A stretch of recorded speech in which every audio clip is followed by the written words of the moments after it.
El título de este sermón, que es temático, es ¿cómo debería un cristiano ver las riquezas?, ¿no?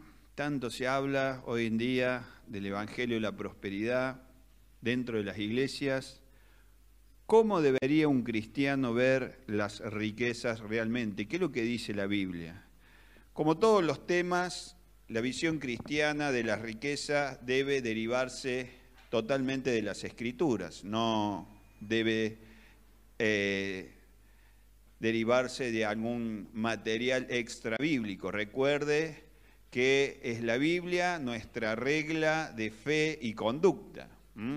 Ahí, si usted ve las 5 solas que tenemos cerca de la puerta, usted va a ver que la Biblia es nuestra regla de fe y conducta, y todo lo que nosotros hacemos debe estar de acuerdo a lo que la palabra de Dios dice. Nosotros podemos encontrar que muchas veces en el Antiguo Testamento Dios ha dado riqueza a las personas.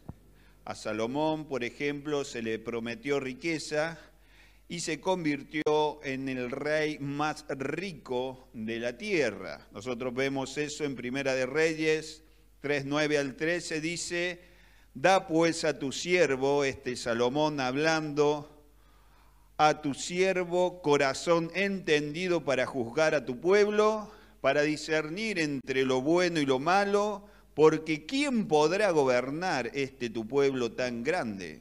Y agradó delante del Señor que Salomón pidiese esto. Y le dijo Dios: ¿por qué has demandado esto y no pediste para ti muchos días, ni pediste para ti riquezas, ni pediste la vida de tus enemigos, sino que demandaste para ti inteligencia para oír juicio? He aquí, lo he hecho conforme a tus palabras.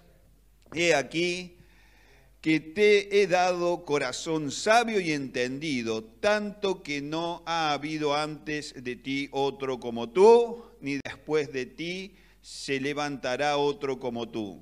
Y aún también te he dado las cosas que no pediste, riquezas y glorias, de tal manera que entre los reyes ninguno haya como tú en todos tus días. Segundo de Crónicas 9:22 dice: y excedió el rey Salomón a todos los reyes de la tierra en riqueza y en sabiduría.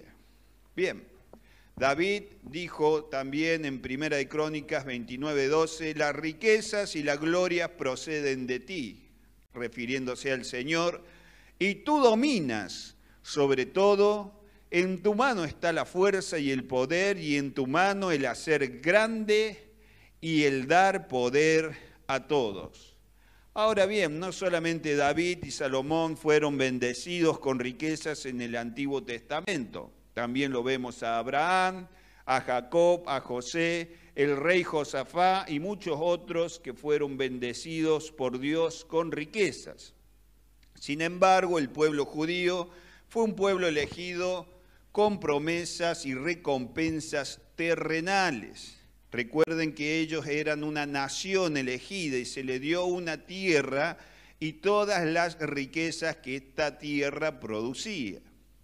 El Nuevo Testamento tiene un estándar diferente. No es lo mismo que el Antiguo Testamento. Hay diferencias y ahora es lo que nosotros vamos a ver. Efesios 1:3 dice: bendito sea el Dios y Padre de nuestro Señor Jesucristo, que nos bendijo con toda bendición espiritual en los lugares celestiales en Cristo. Por lo que vemos en este pasaje, las principales o mayores riquezas que nosotros recibimos, si somos realmente cristianos, son riquezas espirituales. Esas son las mayores o más importantes riquezas que un cristiano recibe. Jesucristo enseña en Mateo 13:22, el que fue sembrado entre espinos, este es el que oye la palabra, pero el afán de este siglo y el engaño de las riquezas ahogan la palabra y se hace infructuosa. Esta es la primera referencia que hace el Nuevo Testamento a las riquezas. La primera. Claramente esta referencia no es una imagen positiva. Te está diciendo que la persona que deja ser ahogada por los afanes de esta vida y las riquezas de esta vida, no da ¿qué? Fruto, queda estéril. No es una persona que dé fruto. Puede dar por un tiempo, pero tarde o temprano queda totalmente estéril. William MacDonald dice, la tierra infectada de espinos representa otra clase de personas que escucha la palabra de una manera superficial. Exteriormente parecen ser genuinos súbditos del reino, pero llega el tiempo en que su interés queda ahogado por el afán de este siglo y por su deleite en las riquezas. En sus vidas no hay fruto para Dios. Fin de la cita. Una persona que se deja llevar por la ambición, la avaricia y la codicia, deja de dar fruto para el Señor o por los afanes de esta vida, el éxito, etcétera, etcétera. No da fruto para el Señor. Las personas que profesan fe cristiana y tienen recursos financieros para ayudar a la obra, con mucho o con poco, hermano, lo que a usted le ha tocado y no lo hacen son personas que no dan fruto espiritual. No lo dan, no sirven al Señor, viven para deleitarse en las riquezas, viven en el deleite que las riquezas le puedan dar a ella y nada más. Y son campeones, hermanos, campeones en formular excusas para justificar su avaricia. Miren, la persona que es avara tiene las 2000 y pico de excusas para justificar su avaricia. Es lo mismo que pasó con Giezi en Segunda de Reyes, capítulo 5. Después, si usted no lo conoce, léalo. El profeta había dicho que no iba a recibir de Naamán absolutamente nada. Eso es lo que dijo Eliseo. ¿Y qué hizo Giezi? Giezi dijo, vive Dios, que yo voy a alcanzar a este y voy a tomar algo de él. ¿Pero qué había dicho Dios a través del profeta? Vive Dios en cuya presencia ando, le dijo Eliseo, que de ti no voy a recibir ¿qué? Nada. Mateo 10, 23 al 24 dice, entonces Jesús mirando alrededor, dijo a sus discípulos, ¿cuán difícilmente entrará en el reino de Dios los que tienen riquezas? Los discípulos se asombraron de sus palabras, pero Jesús respondiendo volvió a decirles, hijos, cuán difícil es entrar en el reino de Dios a los que confían en las riquezas. Confiar en las riquezas hace difícil que una persona, no imposible, pero difícil que una persona entre al reino de Dios. Porque ellos ponen su confianza en la provisión que pueden darles las riquezas y no confían en la provisión que Dios les puede proporcionar. ¿Qué pasa en Marcos capítulo 10? Hay un joven rico y el Señor le dice qué debe hacer para entrar en el reino de los cielos. Y él cita la ley. Y el joven rico le dice, todo esto lo he practicado desde la niñez. Y Jesús, ¿qué le dijo? Bueno, si es así, dale todo a los pobres y vení y seguime. ¿Y qué hizo el joven rico? Dice que se fue triste, se retiró. Jesús no lo iba a dejar solo. Jesús le dijo que, seguime, vení conmigo. ¿Quién le iba a proveer de todo lo que él necesitara? El Señor. Pero ¿qué hizo él? Confió más en la provisión ¿de qué? De las riquezas. Lucas 16, 10 al 13 dice: el que es fiel en lo muy poco, también en lo más es fiel. Y el que en lo muy poco es injusto, también en lo más es injusto. Pues si en las riquezas injustas no fuiste fieles, ¿quién os dará lo verdadero? Y si en lo ajeno no fuiste fieles, ¿quién os dará lo que es vuestro? Ningún siervo puede servir a dos señores, porque o aborrecerá al uno y amará al otro, o estimará al uno y menospreciará al otro. No podéis servir a Dios y a las riquezas. Se lo voy a parafrasear para que usted entienda bien este pasaje. Dice así: pues si en las riquezas injustas no fuisteis fieles, riquezas terrenales, ¿quién os confiará lo verdadero? Riquezas espirituales. Y si en lo ajeno no fuiste fieles, riquezas materiales temporales, ¿quién os dará lo que es vuestro? Riquezas venideras. Ningún siervo puede servir a dos señores, porque o aborrecerá al uno y amará al otro, o estimará al uno y menospreciará al otro. No podéis servir a Dios y a las riquezas.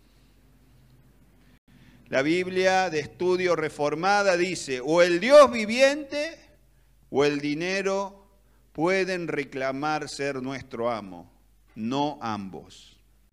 O uno o el otro va a ser nuestro amo. Ahora yo le pido que preste mucha atención y medite usted mismo, pregúntese a usted mismo: ¿estoy siendo realmente fiel en servir a Dios con mis recursos materiales, dinero, ganancias, finanzas? ¿Usted está siendo fiel? ¿O estoy viendo el resultado de esa fidelidad en mi vida o no lo está? Si usted no da fruto, quizás es porque usted es codicioso, porque usted no sirve con sus bienes al Señor. Y cuando hablamos de recursos no hablamos solo de dinero, hablamos de tiempo, hablamos de talentos. La Biblia dice que toda la vida entera le pertenece ¿a quién? Al Señor. La Biblia no te habla única. Ahora porque estamos hablando puntualmente de este tema, pero ya hemos hablado sobre el tiempo, sobre los afectos, sobre muchas cosas hemos hablado. Y nosotros debemos siempre tener en primer lugar ¿a quién? Al Señor. En el Nuevo Testamento habla de las verdaderas riquezas que Dios nos trae hoy. Estas son verdaderas riquezas que Dios quiere darte. Romanos 2:4. O menospreciáis las riquezas de su benignidad, paciencia y longanimidad, ignorando que su benignidad te guía ¿a qué? Al arrepentimiento. Esto sí que es riqueza, hermano. En su riqueza el Señor nos guía ¿a qué? Al arrepentimiento, a confesar nuestros pecados y abandonarlos con ayuda de Él. Esto es riqueza verdadera y eterna. Estas son las riquezas que traen vida eterna. Romanos 9:23 dice: y para hacer notorias, escuche bien, notorias las riquezas de su gloria, las mostró para con los vasos de misericordia que Él preparó de antemano para gloria. Los vasos de misericordia son las personas que reciben la salvación por la misericordia del Señor. Efesios capítulo 1, versículo 7, dice: en quien tenemos redención por su sangre, el perdón de pecados, según ¿qué? Las riquezas de su gracia. Estas son riquezas que el Nuevo Testamento nos promete a nosotros si realmente seguimos a Dios con sinceridad. Refiriéndose a Dios, dando su misericordia para vida eterna, Pablo dice en Romanos 11:33, oh profundidad de las riquezas, de la sabiduría y la ciencia de Dios, cuán insondables son sus juicios e inescrutables sus caminos. Él se maravilla de la riqueza de la sabiduría de Dios, que provee misericordia y salvación para los seres humanos. Efesios 1:16 al 18 dice lo siguiente el apóstol Pablo: no ceso de dar gracias por vosotros, haciendo memoria de vosotros en mis oraciones, para que el Dios de nuestro Señor Jesucristo, el Padre de gloria, os dé espíritu de sabiduría y de revelación en el conocimiento de Él, alumbrando los ojos de vuestro entendimiento. ¿Para qué es esto? Para que sepáis cuál es la esperanza a que Él os ha llamado y cuáles las riquezas de gloria de su herencia en los santos. ¿Para qué nos quiere alumbrar el Señor? ¿Para qué Pablo pide que nos alumbre, que nos ilumine, que nos dé sabiduría? Para que sepamos cuál es la esperanza a la cual Él nos ha llamado. Para que nosotros comprendamos cuáles riquezas de la gloria de su herencia en los santos. ¿Cuáles son? Nosotros debemos ver esto. Estas son verdaderas riquezas. ¿Quiere saber si usted conoce cuál es la esperanza a que Dios lo ha llamado? ¿Quiere saber usted si conoce cuáles son las riquezas de la gloria de la herencia en los santos? Mire cómo maneja sus finanzas y eso le va a indicar cómo maneja sus recursos, le va a indicar si usted realmente conoce estas cosas. Si usted tiene verdaderamente al Señor Jesús como Señor de sus vidas, usted le rinde todo. No parte, todo. Primeramente el corazón, el carácter y ahí todo lo que nosotros poseemos. Quizá usted diga, pastor, mire, yo sé que usted dice que si yo no manejo bien mis recursos, yo no conozco al Señor, pero yo, pastor, recibí este y este otro milagro y tuve esta experiencia espiritual y aquella experiencia mística. Bueno, hermano, entonces Jesús y los apóstoles se equivocan y usted está en lo cierto. Hagamos una cosa, no leamos más la Biblia y nos sentamos toda la iglesia a escucharlo. ¿Qué dice? ¿Se va a equivocar Jesús cuando dijo que el joven no confiaba en él, sino que confiaba en las riquezas por las cosas que él hizo? ¿Se equivocó? Obviamente que no, el Señor es perfecto, Él no se equivoca. Dios quiere mostrar sus riquezas en nosotros en los cielos. Efesios 2:6 y 7 dice: y juntamente con Él nos resucitó y asimismo nos hizo sentar en lugares celestiales con Cristo Jesús. Y escuche bien, para mostrar en los siglos venideros las abundantes riquezas de su gloria en su bondad para con nosotros en Cristo Jesús. Él quiere mostrar en los próximos siglos las riquezas de su bondad para con nosotros. Dios quiere manifestar sus riquezas en gloria en nosotros, fortaleciéndonos. Efesios capítulo 3, versículo 14 dice: por esta causa doblo mis rodillas ante el Padre de nuestro Señor Jesucristo, de quien toma nombre toda familia en los cielos y en la tierra. ¿Por qué oraba Pablo? Acá está el motivo. Para que os dé conforme a las riquezas de su gloria, ¿qué cosa? El ser fortalecidos con poder en el hombre interior por su espíritu. ¿Y para qué nosotros necesitamos esa fortaleza? Acá lo dice, para que habite Cristo por la fe en vuestros corazones, a fin de que arraigados y cementados en amor, seáis plenamente capaces de comprender con todos los santos cuál sea la anchura, la longitud, la profundidad y la altura, y de conocer el amor de Cristo que excede a todo conocimiento, para que seáis llenos de toda la plenitud de Dios. Eso es ser rico, hermano. Ser lleno de toda ¿qué? La plenitud de Dios. Eso quiere hacer el Señor en nosotros. Esto va mucho más que la riqueza. Trae un gozo inefable. Realmente, algo que la riqueza a usted no se la va a dar ni cerca. Ni cerca.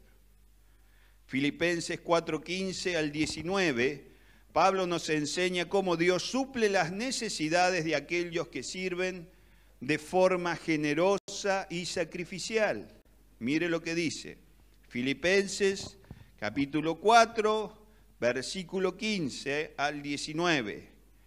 Y sabéis también vosotros, oh filipenses, que al principio de la predicación del Evangelio, cuando partí de Macedonia, ninguna iglesia participó conmigo en razón de dar y recibir, sino vosotros solos.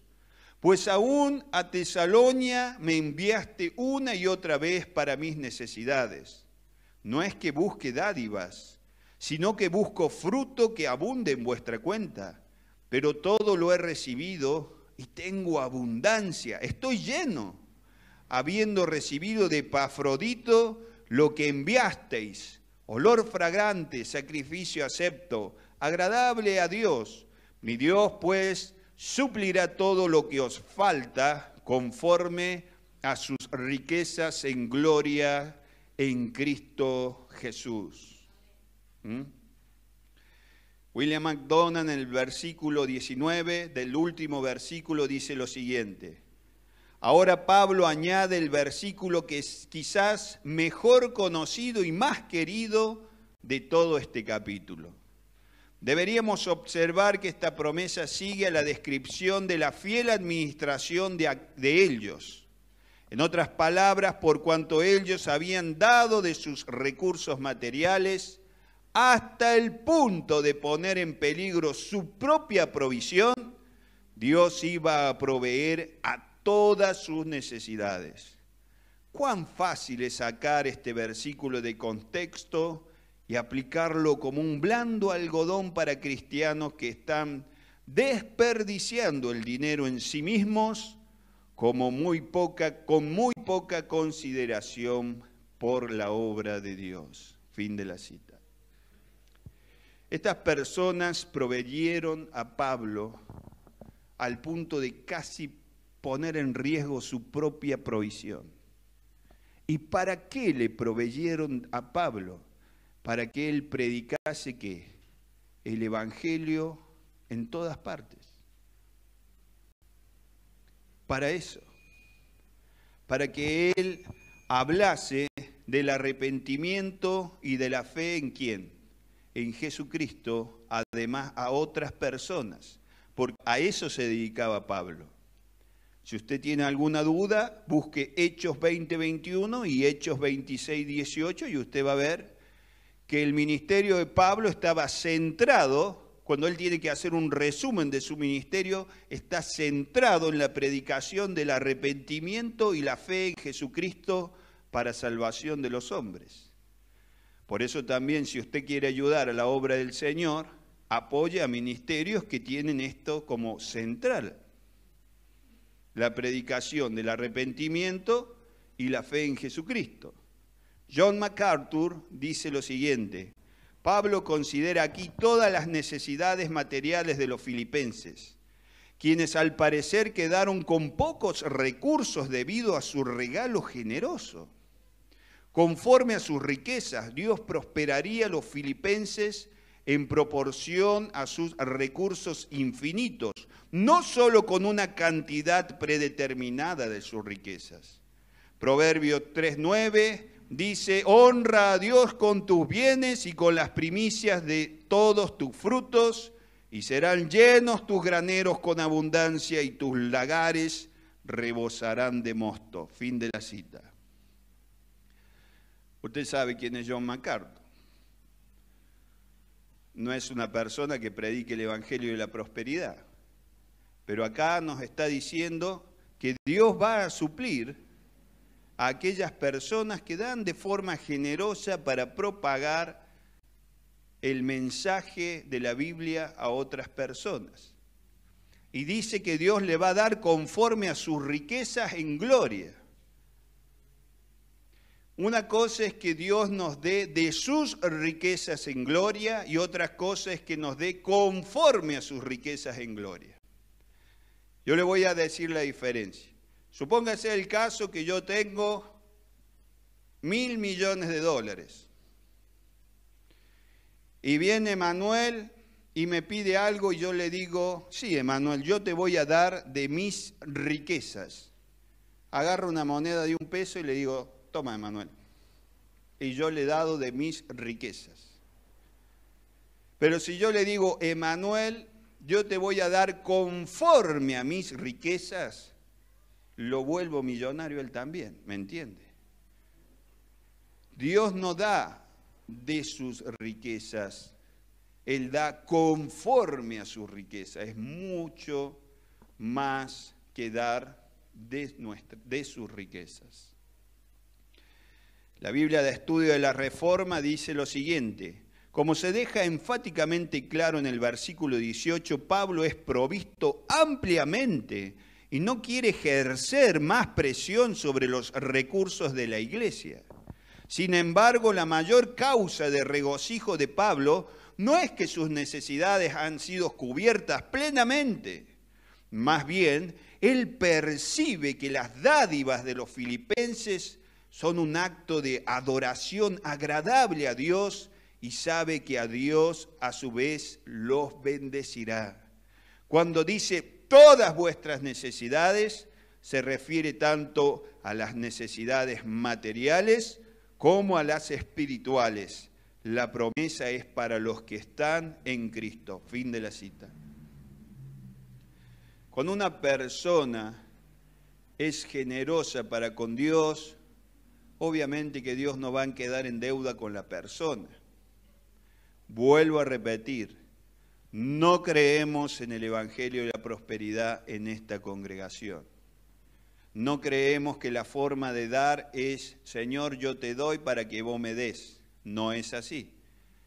Pero también debemos reconocer que Dios no va a quedar deudor a nadie que le da con un espíritu de alegría y adoración, sino que Dios va a suplir la necesidad de esa persona. Cuando lo da con gratitud, cuando lo da con alegría, cuando lo da con gozo, cuando lo da para adorar a Dios con esa ofrenda. Ahora, si usted da ofrenda para decir: bueno, yo te doy 100 para que me des 1000, bueno, usted está queriendo negociar con Dios, usted no lo está adorando. Dios ama al dador que alegre. Nosotros debemos dar no por necesidad, dice la Escritura, ni por obligación. Es decir, nadie se tiene que sentir ni presionado ni obligado para dar, sino que el que quiera dar, dé con alegría. Por eso dice: no por necesidad ni por obligación, porque Dios ama al dador alegre. Ahora, para prosperar, hermano, también hay que capacitarse y esforzarse. Pues yo he visto muchas personas que toman una porción de la Biblia y hacen de eso toda una doctrina para toda un área de la vida. Pero hermano, cuando nosotros hablamos acerca de prosperidad, la Biblia nos dice varias cosas. El honrar a Dios es una. Luego nos dice el libro de Proverbios que debemos adquirir inteligencia y sabiduría. Luego nos dice el libro de Proverbios que debemos trabajar de forma esforzada. No es una cosa, hermano. Son varias cosas, son un conjunto de cosas lo que va a hacer que usted consiga los recursos que necesita con trabajo y la bendición del Señor. 1 Timoteo capítulo 6, versículo 17 al 19 dice: a los ricos de este siglo manda que no sean altivos, ni ponga la esperanza en las riquezas, las cuales son inciertas, sino en el Dios vivo, que nos da todas las cosas en abundancia para que las disfrutemos, que hagan bien, que sean ricos en buenas obras, dadivosos, generosos, atesorando para sí buen fundamento para lo porvenir, que echen mano de la vida eterna. En este pasaje nosotros vemos varias enseñanzas. Primero, que los ricos tienen la inclinación de tratar a otras personas ¿con qué? Con aires de superioridad, con altivez. Y Dios le dice a los ricos a través de Santiago, manda a que no sean altivos, que no sean orgullosos, que no traten a las otras personas como menores a ellos, no pueden hacerlo. Segundo, en el Nuevo Testamento las riquezas no son siempre señal de bendición, no son siempre señal de bendición. Una persona puede ser próspera dentro de la iglesia por la bendición de Dios o por otros motivos, inclusive por haber tenido ganancias como deshonestas. Así que no siempre es señal de que Dios está bendiciendo a una persona que sea rica. Una persona puede ser rica en malos términos, es decir, como sabemos decir nosotros acá en Córdoba, por izquierda, por negocios turbios. 3. No debemos confiar en las riquezas, sino en Dios con hechos. Hechos concretos, mostrar nuestra confianza en Dios, siendo generosos con la obra del Señor, en iglesias que se predique la sana doctrina, hermano, no en cualquier iglesia. Mire cuál es el llamado de Juan el Bautista al pueblo. Creed y ¿qué? Arrepiéntanse y crean que en la venida del Mesías que iba a venir. El mensaje de Jesucristo, ¿cuál era el mensaje central? Arrepentíos y creed ¿qué? En el Evangelio. El mensaje de los apóstoles, arrepiéntanse y crean en el Mesías que ya había resucitado. Esas son las obras que nosotros debemos apoyar. A esas personas, a esas iglesias es la que nosotros debemos apoyar con nuestras contribuciones. No a personas que predican un evangelio distinto y que se ponen todo el dinero encima de ellos.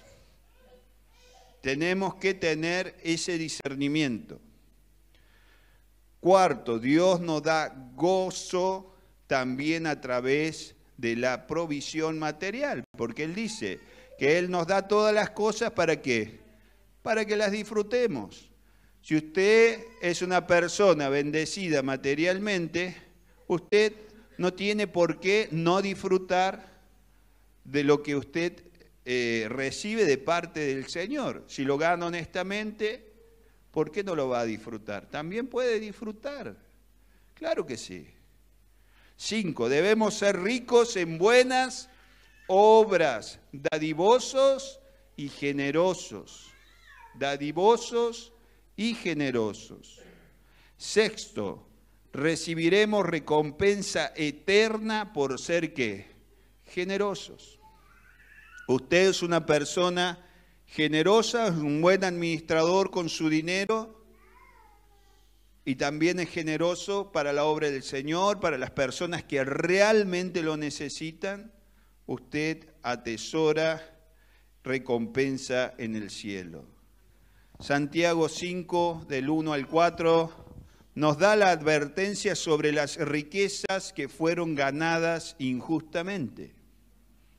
Dice así: vamos ahora, ricos, llorad y aullad por las miserias que os vendrán. Vuestras riquezas están podridas y vuestras ropas están contaminadas de polilla.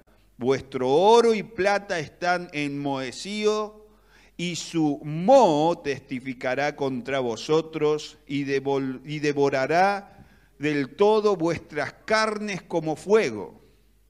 Habéis acumulado tesoro para los días postreros. He aquí clama el jornal de los obreros que han cosechado vuestras tierras, el cual por engaño no les ha sido pagado por vosotros, y los clamores de los que habían cegado han entrado en los oídos del Señor de los ejércitos. Acá vemos a personas que son ricas, pero son ricas haciendo que estafando a otras personas. Esa riqueza Dios obviamente que no se las da.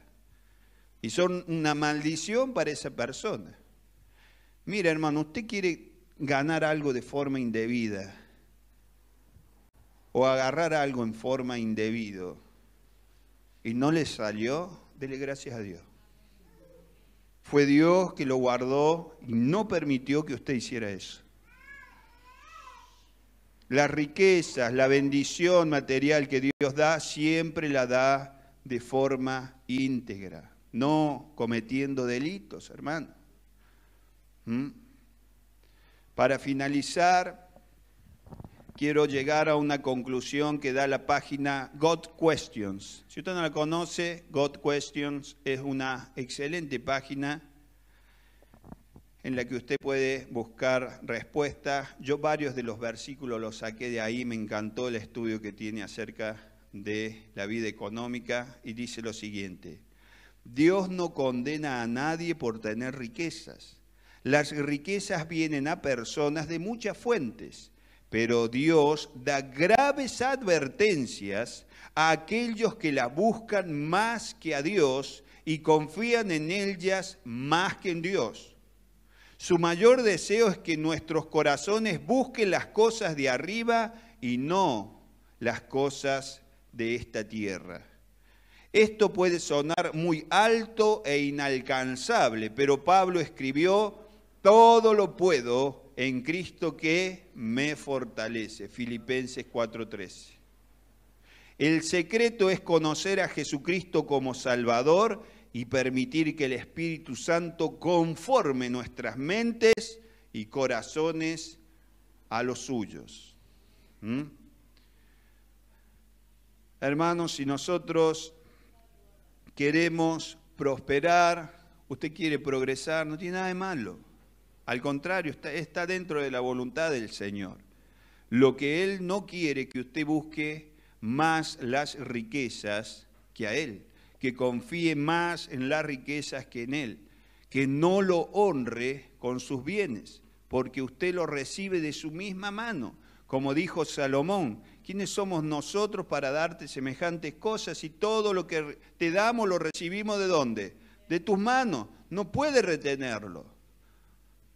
Usted puede disfrutarlo, pero también debe servir al Señor con sus bienes materiales de forma generosa, en las cosas que realmente usted ve que ayuda al crecimiento del reino. No desperdicie su dinero en cosas o en ministerios o en personas que fingen tener necesidades y la verdad que no la tienen. Hay un documento muy antiguo del primer siglo que se llama la Didaché, en donde los cristianos hablan y dicen que la limosna o la ofrenda para la persona necesitada transpire en tus manos. Es decir, fíjate bien al que le vas a dar, fíjate bien que lo necesite. Y a las personas que aceptan ayuda sin tener necesidad, les advierte que ellos van a tener que dar cuenta al Señor por recibir eso. ¿Por qué? Porque cuando usted recibe ayuda que no necesita, usted le está privando esa ayuda a aquellos que realmente la necesitan. No reciba ayuda que usted no necesite, solamente la ayuda que necesite. Vamos a orar, vamos a hablar con el Señor.